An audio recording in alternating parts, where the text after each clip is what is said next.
Bani Mustalik adalah salah satu keturunan dari kabilah Khuza'ah. Mayoritas kabilah Khuza'ah menjadi penolong Rasulullah SAW dan memberikan kesetiaan mereka kepada beliau. Berbeda dengan Bani Mustalik, mereka lebih memihak kepada orang-orang Quraisy. Telah sampai kabar kepada Rasulullah SAW bahwa mereka telah bersiap-siap untuk memerangi beliau. Beliau pun mengutus Buraidah bin Al-Hasib untuk memastikan kabar itu. Dan ternyata informasi itu benar. Kemudian beliau menyerahkan pemerintahan Madinah kepada Zaid bin Harisah radhiyallahu anhu. Ada yang berpendapat selain Zaid. Lalu Rasulullah SAW bergegas berangkat mendatangi mereka dan menyerang mereka secara tiba-tiba. Beliau berangkat bersama 700 prajurit. Pasukan Bani Mustalik berdomisili di suatu mata air yang bernama Al-Muraisi di wilayah Qadid, arah pantai. Kemudian beliau menyergap mereka saat mereka sedang beristirahat siang. Beliau membunuh sebagian dari mereka, menawan anak-anak, dan mengambil harta ghanimah mereka. Peristiwa itu terjadi pada tanggal 2 Sya'ban, tahun 6 Hijriah. Ada juga yang berpendapat 5 Hijriah. Dalam tawanan perang ini, terdapat seorang wanita yang bernama Juwairiyah binti Al-Harits bin Abi Dirar, seorang putri pemimpin Bani Al-Mustalik. Sampainya di Madinah, Rasulullah SAW membebaskan Juwairiyah dan menikahinya setelah ia masuk Islam. Lantaran pernikahan ini, kaum muslimin membebaskan 100 orang keluarga Bani Al-Mustalik yang masuk Islam. Kaum muslimin berkata, mereka adalah kerabat Rasulullah SAW. Jadi, Juwairiyah merupakan wanita yang paling berkah untuk kaumnya.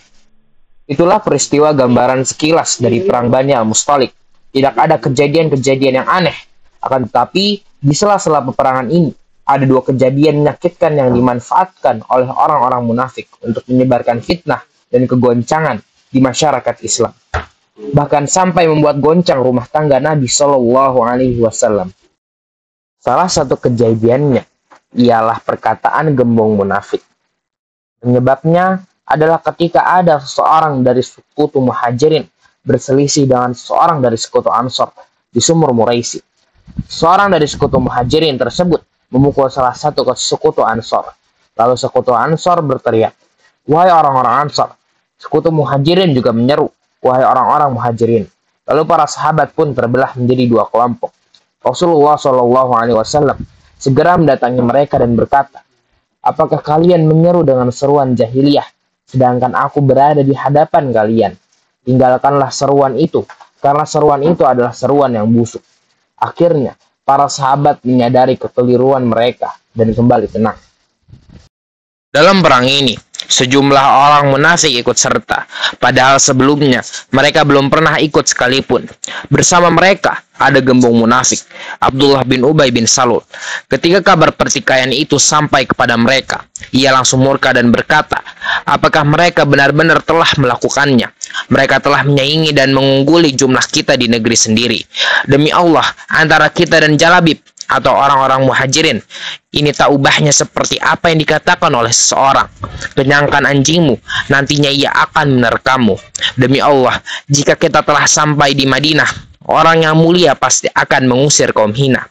Ia bermaksud dengan orang mulia adalah dirinya sendiri, sedangkan orang hina itu ditujukan kepada Rasulullah SAW. Kita berlindung kepada Allah Subhanahu wa Ta'ala dari perkataan seperti itu.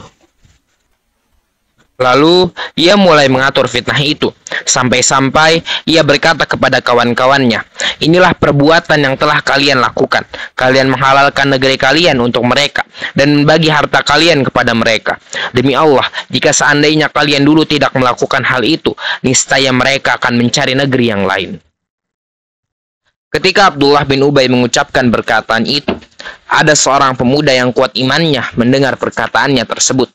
Dia adalah Zaid bin Arqam radhiyallahu anhu. Zaid tidak kuasa memendam pelecehan seperti itu hingga mengabarkannya kepada Rasulullah SAW. Rasulullah memanggil Abdullah bin Ubay dan menanyakan kepadanya tentang hal itu. Abdullah bin Ubay pun bersumpah bahwa ia tidak sedikit pun mengucapkan apa yang dikabarkan kepada beliau. Lalu Allah Subhanahu wa Ta'ala menurunkan surah Al-Munafikun yang membongkar kedoknya hingga hari kiamat. Putra dari Abdullah bin Ubay bin Salul yang bernama Abdullah merupakan sosok mukmin yang tulus. Abdullah bin Ubay berdiri di pintu masuk kota Madinah dengan menghunuskan pedangnya. Ia berkata kepada bapaknya, "Demi Allah, engkau tidak akan bisa melewati tempat aku berdiri ini hingga Rasulullah Shallallahu Alaihi Wasallam mengizinkanmu, karena beliaulah yang mulia dan engkau yang hina." Peristiwa ini sampai ke telinga Rasulullah Shallallahu Alaihi Wasallam. Beliau lantas mengizinkan Abdullah bin Ubay memasuki Madinah dan membiarkannya. Dengan kebijaksanaan beliau seperti ini, fitnah pun berlalu.